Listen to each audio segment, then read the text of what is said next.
All right, I am going to talk you quickly through some of these expressions from The Pig Who Cried Wolf by Ryan Greenlaw in case you missed class. So this is a really rough copy, just took a photo of it because I made it at school and didn't have it on my drive at home.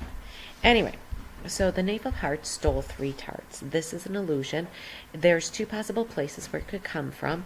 The first is a nursery rhyme where the Queen of Hearts, she bakes some tarts all on a summer's day.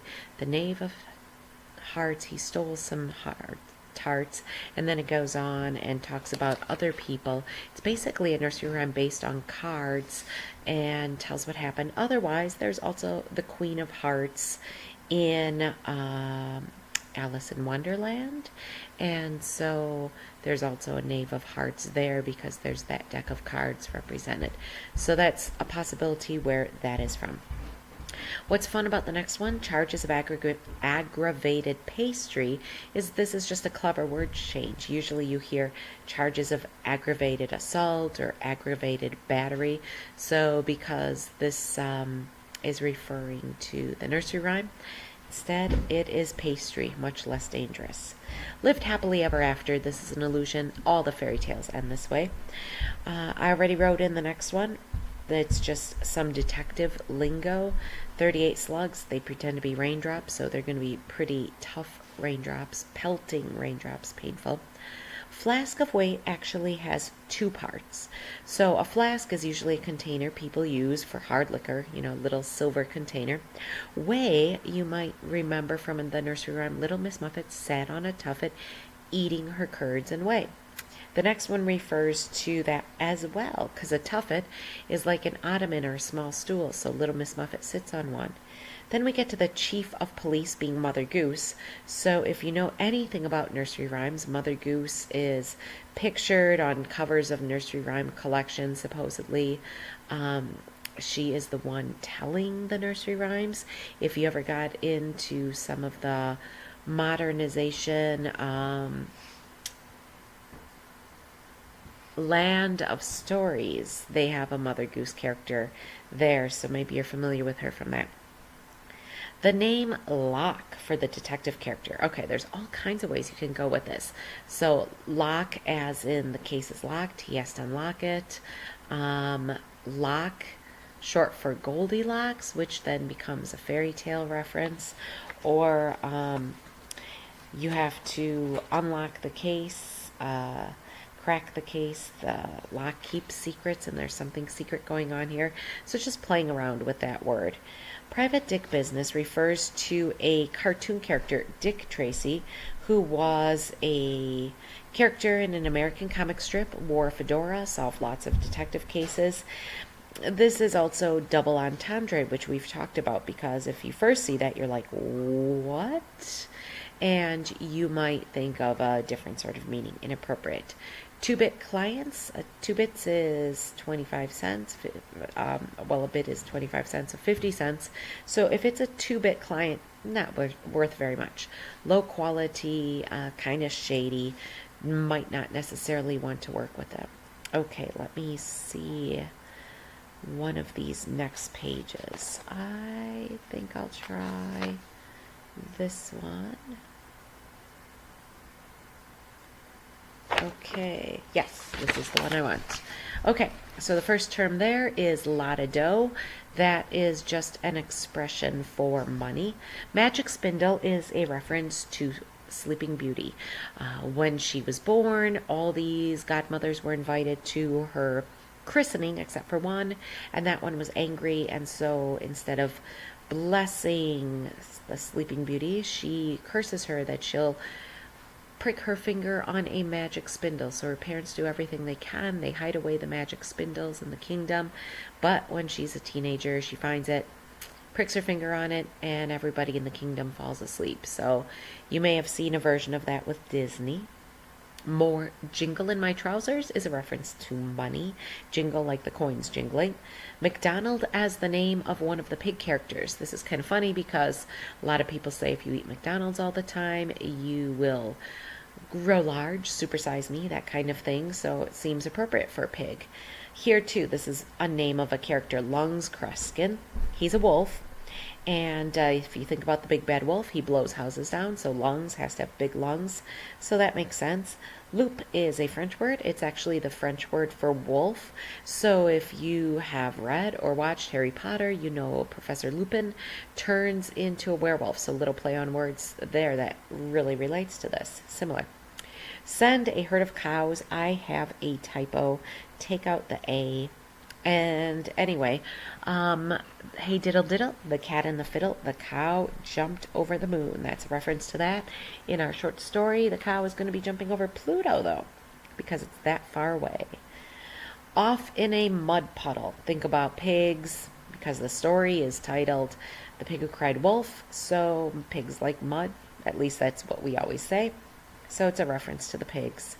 Brick mansion, think about the three little pigs. One has a house made out of straw, one out of sticks, and one out of bricks.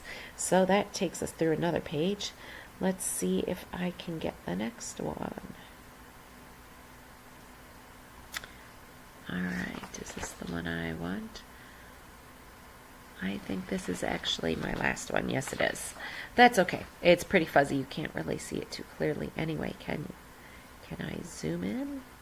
Let's see. Ooh, maybe too much, so. Okay, so if you go to the back page of your handout, my shaving mirror told me this is a reference back to Snow White and the Seven Dwarfs, where we have the mirror, the magical mirror, and the witch says, "Mirror, mirror on the wall, who's the fairest of us all?" Paul Bunyan, I guess I shouldn't have skipped to this page. Paul Bunyan is a legendary figure, supposedly from the northwestern area, Midwest, and he chopped down trees, and then he was really large. His footsteps made the Great Lakes, and he had a blue ox named Babe.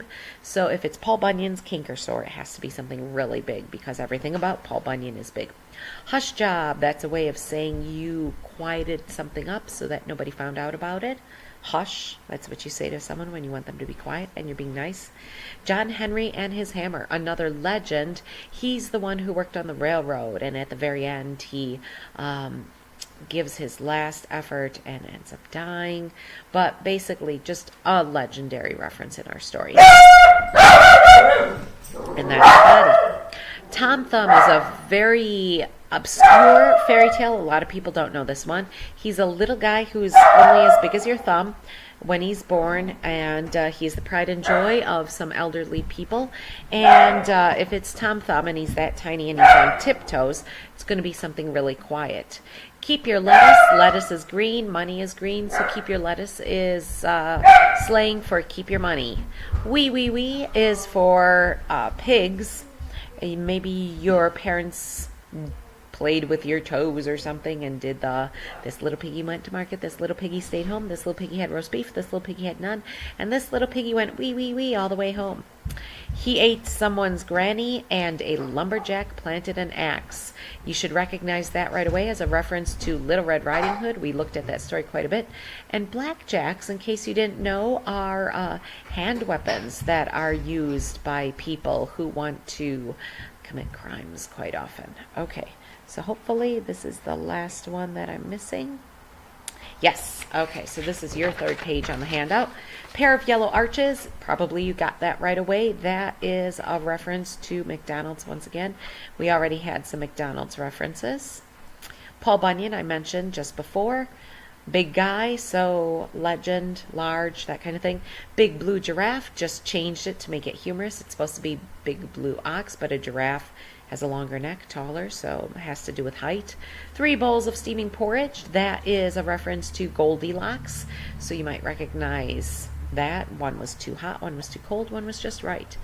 This is a double reference. Hammett, for one of the pigs. This name, well, it's significant because pigs are turned into ham, but if you think about it, it kind of sounds like Hamlet, a Shakespearean character, and he was quite tragic. Dies. Okay, third pig is named Truffle in France. They use pigs to look for a kind of mushroom called truffles, very expensive, so a lot of people will associate pigs and truffles. Seamus is the name of a private investigator or somebody who works for one. So basically, somebody that you can't trust because they're going to work against crime. 710, splitting headache. Okay, this is a weird one. I had to look into this. Yes, it is a bowling term, so splitting, kind of a play on words there, but also it is a drug reference, which I didn't realize until I did some digging. So if you look at a digital clock and it says 7:10, flip the clock upside down and it looks like the clock is spelling oil, which has to do with a drug reference. And so anyway, more than you wanted to know, I'm sure. Magic beans to sell me, that is a reference to Jack and the Beanstalk. He was sold magic beans and then was able to climb up the beanstalk. So that wraps it up for these terms. Now you can go ahead and read The Pig Who Cried Wolf by Ryan Greenlaw. And as you're reading, you're going to see all these and be like, oh wow, there's another reference either to nursery rhymes, fairy tales, or legends, or just some interesting detective lingo that makes it more authentic as a detective story. Thanks for tuning in.